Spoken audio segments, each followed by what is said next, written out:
Hey, what's up, guys? My name is Ashton Gleckman, and today I'm going to be walking you guys through a recent short film that I scored from Crypt TV. It was directed by James Morisini from American Horror Story, and it was lots of fun to do. Before we begin, I'd just like to say, first of all, if you guys have any recommendations for videos throughout the year in terms of behind the scores, music theory, and composition tutorials, etc., please do leave those down below, and I'd be happy to look at them to put them on the agenda. While composing the score, we went through a whole lot of different revisions in terms of what we wanted the sound palette to be. Since version 1, I think we had the outline for what the impacts are, what the moments are, and that was, of course, all decided during the spotting session, and you could actually see a visual representation of that with the markers. These are sort of the main points where something is really pronounced. And that was all decided during the spotting session, of course. But it was very difficult to shape the sound exactly how we wanted. So there, the director sent me little, snippets of It Follows. There was a little bit of It Comes at Night, a little bit of Neon Demon. And there was a whole lot of that sort of creepy, weird synth yet atmospheric type stuff. And it was really, really interesting to sort of dive into that arena of horror scoring, because for the most part, I've just really done the more conventional, I guess leaning a little bit more towards the Joseph Bashara sound. And actually, in the first version, I had a whole lot of orchestral elements, stuff like from Albion 4, for example, which is a lot of creepy atonal strings and brass and winds and stuff like that. And you could actually see that up here in the orange, and then also here as well. And those are, of course, separated by low and high. And I eventually decided, you know what, I'm just going to mute all of these, and I'm just going to sort of rebuild the sound palette. So we have a whole lot of synth elements from various libraries, such as Omnisphere. There's a whole lot of stuff from, I believe we have, let's look, a whole lot of stuff from Gravity. We have a lot of different pads from a lot of Spitfire products and stuff like that. We have some weird stuff from Hybrid Tools, so some weird sort of like scream effects. We have, and it's mostly, to be honest with you, it's mostly Omnisphere, because Omnisphere has so much stuff. And one of my favorite sounds from Omnisphere is actually the bark cello. And I use this a whole lot on my score for Purge 2024, but it has this sound. It's just so pleasing. So that's sort of what we have going on here. And you can see, like I was talking about with the moments, we have these specific moments that we needed to hit.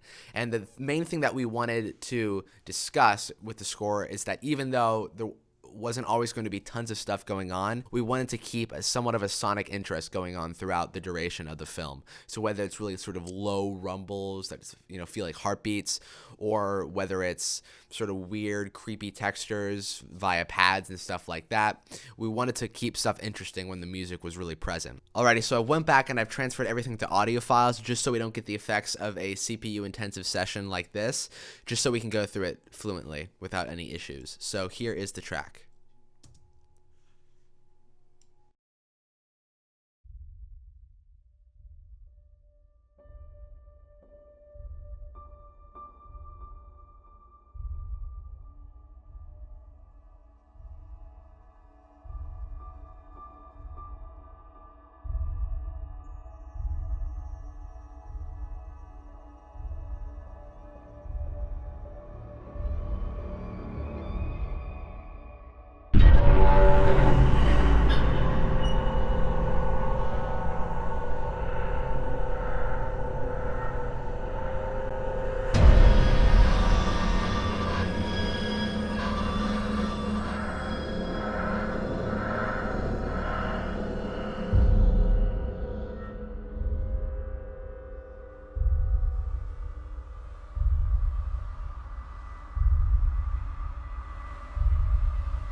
Alright, so I think the first thing that we should look at is the elements that we had in the first version that we ended up getting rid of. So you can see here we have our high string elements and low string elements. So a lot of the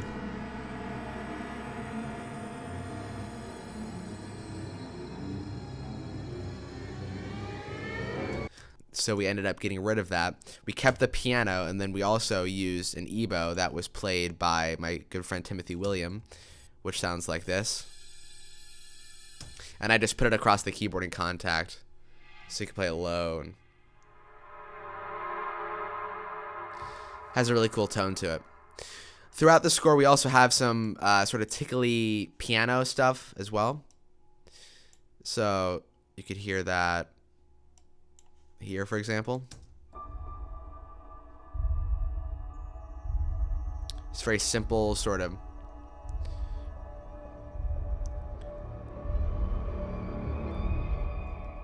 So you could see here, the first thing that I did is I just added all of these huge.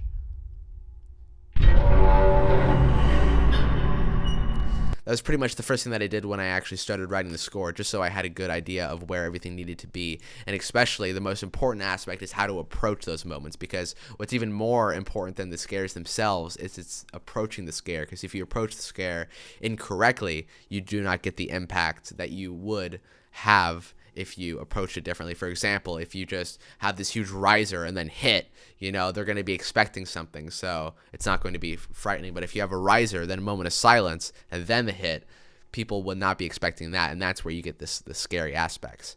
So that's really what we have going on in the percussion section. We also have some interesting sort of piano slams type stuff. For example, here. And it has that cool mono sound. I just ran it through distortion, like a guitar distortion pedal. Gives it that cool tone, sort of in your face type feel. And that's really what we have going on there. And there's a few other piano hits as well, but very, very similar to that in aesthetic. So let's go sort of move into our synth section. So you can see our synth section is really made up of two different things. They're made up of the pads and then the synth impacts. So to sort of accompany our percussion impacts in these specific moments, we wanted to have some very peculiar, interesting, sonically different type of sounds. So like I said, some of the influences were the Neon Demon. We had a little bit of sort of that Cliff Martinez type sound, but including some of those really weird synth elements, almost like if you were to if Joseph Bashar were to create an electronic score, stuff like that. And another very, very important inspiration for part of the score, specifically this death scene, was 127 Hours. And that was a film that had this scene where the main character, Aaron Ralston, was stuck in this, I guess, mountain, and he had to cut his arm off. And there's these crazy, awful, disgusting sounds that play to try to replicate what was happening. And so he sent me that cue, and we went in and we tried to sort of create the sonic world in the specific area similar to that film. And we even have some of the.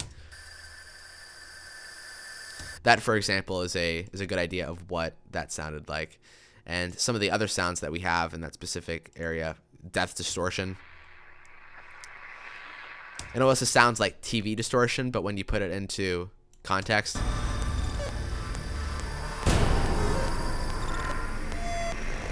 Has a really cool vibe to it.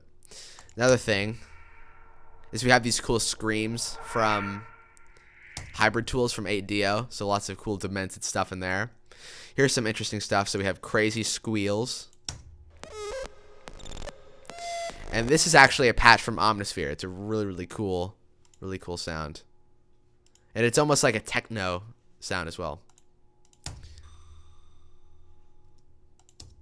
Audio static.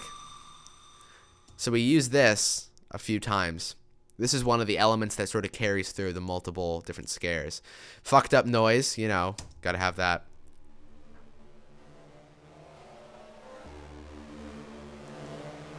Or we have it even more puncturing right here. Definitely not a pleasing tone. So another thing that I did is I added pads to sort of add to the whole entire environment of the film. At the beginning, she hears, for example, the picture falling, and she starts walking towards the sound where it originated from. And as she's walking, you sort of begin to hear these elements sort of weave in and out, and that is an example of the use of pads. So here is that specific scene, just the pads isolated. You can hear they're very subtle.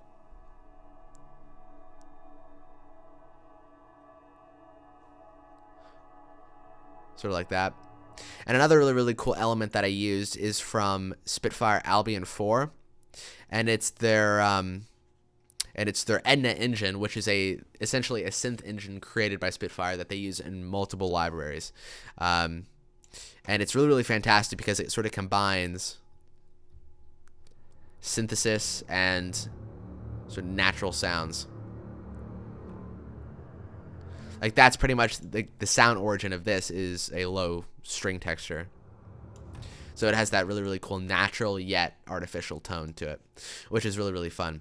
Other than that, we have a little bit of brass stuff going on, not too much. Again, we wanted to stay away from organic orchestral elements most of the time.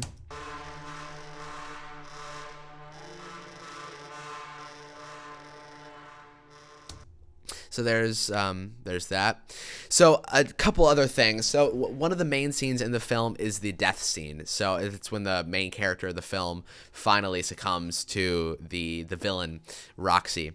And so what we wanted to do is we wanted to make this event in the film climactic, not only using dynamics but also using tempo. So we have this gigantic tempo ramp. I believe we go from, let's look, 120 to 222. And we do that within like 10 bars. So it's quite a jump, and it's just supposed to get super, super crazy, sort of like a heartbeat. And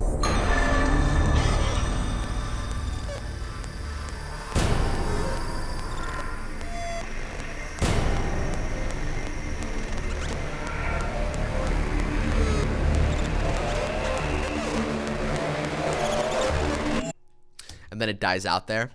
So that's really, really what we have going on here. And in a film, a lot of the times when you talk to the director, you really plan on a climactic moment in the film, because if you make every moment leading up to that just like have the same amount of energy, then that climactic moment will not have the energy that you want it to have. So having this moment be our ultimate moment in the film, we knew that everything else had to rise up to that moment. So every single element really just comes in here and goes insanely crazy. So this final moment is also very, very important because the director said that he wanted something that was feminine but not too horrifying, something that could subtly sort of flow through the bottom of the mix. And this is sort of one of the main important aspects in the film, is when the antagonist is looking into the mirror at the end, and this is sort of what the viewer is left with. So we wanted to make this very impactful without being too impactful. So here's what that ended up being. See, it's very, very simple. We just have these bells, and those are just bells that I ran through Distortion. And then at the end of the cue, we go into the title sequence.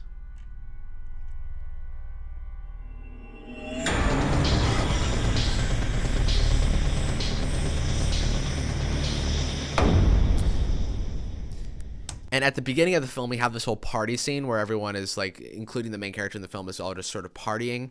And we have this synth element. And the good thing is it was in 120 BPM, and the piece here was in 120 BPM, which is really, really helpful because all I had to do was lay it in. But we added that in on the last revision just to add a little bit of spice to the ending. So that's all today. Thank you guys so much for watching. There's going to be a lot of cool stuff coming up soon. Behind the score for Purge 2024, as well as a behind the score for Hans Zimmer's Man of Steel. And that will be coming hopefully this month. But anyways, thank you so much, and I look forward to seeing you guys later. See ya.